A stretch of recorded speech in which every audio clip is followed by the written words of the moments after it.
are you saying that there's different interpretations of digital and that most companies haven't actually sat down to have that conversation about what they all collectively agree is, one, their interpretation of it, and also what they need to do with regards to it?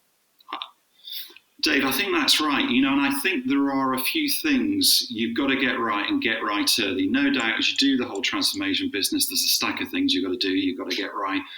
But if you get these things right early, I think you really set yourself up best foundation to really make this thing happen and get the benefits that, of course, all these businesses want from this stuff. And I think the first thing, as you say, you've got to get the alignment and get the alignment at the C-suite. And it's the clarity of what this thing is, why we're doing it, and hence the purpose and the vision and the real crispness around the C-suite, all singing from that same hymn sheet of what this is about. And I always come back to the Jeff Bezos quote, which I think is just so spot on, in these situations, which is simply stubborn on vision, flexible on detail. So really nail the vision. You shouldn't really be, changing that vision a whole stack, to be honest, but flexible how you get there. So I think that's just so important. And then one of the things, that I just don't think gets talked about that much in these early stages, and often actually throughout, to be honest, is actually creating a level of excitement across the business. And, we all know these things are tough, they're difficult. And I think without a level of excitement to keep people going as times get tough, I think it gets even more difficult.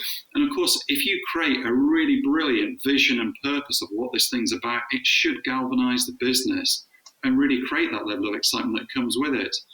And I think the third thing for me, which also often doesn't get talked about that much, is this thought about simplification and simplification early and as you go through the program. So I would be constantly looking at how can we make it easier? What can we take out without, ruining the vision and everything we're trying to do?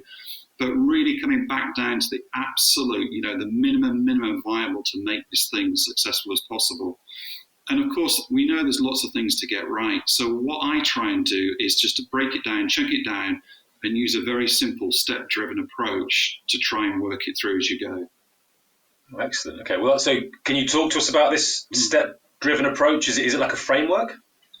Yeah, I don't think it's anything as sort of, super smart as a framework or anything, but, there are some steps I would follow, and I think it makes sense to do those sequentially if you can, but, life often gets quite complicated, so you can't always do it that way. But I think if you can, that really helps. So, first off, clarity around the vision, the purpose, and hence the why. So first off, I think you've got to nail that why part. And, the C-suite are really clear on that. And you can really start getting into great conversations with them in terms of, what does this really look like in the future? What could this do for our business? And hence, you take some away the normal constraints that they would have in their day-to-day business. And you start to build, as I said, the excitement early. So I think that's really important. Then you can get into the what, and the what is all around how am I going to execute this thing? So, what is the roadmap, of course? What are the clear business priorities? How are you going to sequence the change, et cetera, and clearly, how am I going to go through and execute this thing? So a clear understanding of resources, organizational capability. Do I need to bring people in from outside? And often, people I still don't think they like doing, and it may be a little bit boring and old school, but I still write, investment cases in that what phase. So broadly, this is what we're trying to do. This is what we think it's going to cost.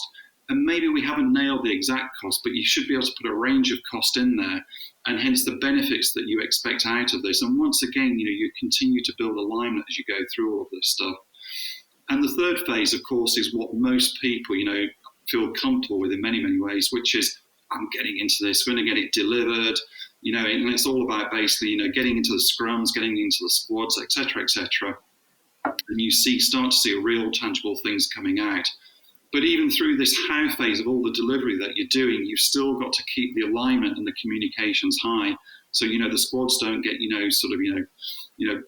off to the four winds, and hence all of the information that's coming out is not getting circulated around the business. So I think ongoing comms plays a super important part. And the final part is all around change and, benefits. And just because, you have the business involved in all the squads, et cetera, doesn't mean to say the change management job is done. And my experience is, that I think most of the change management comes outside of that normal delivery phase in many ways, because you can't have sales teams that are on the phone all day long. You can't have them taking part in squads most of the time.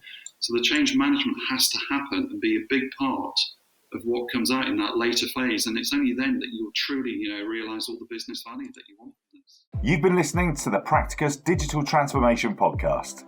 And you can find a link to the full podcast recording on the Insights page at practicus.com.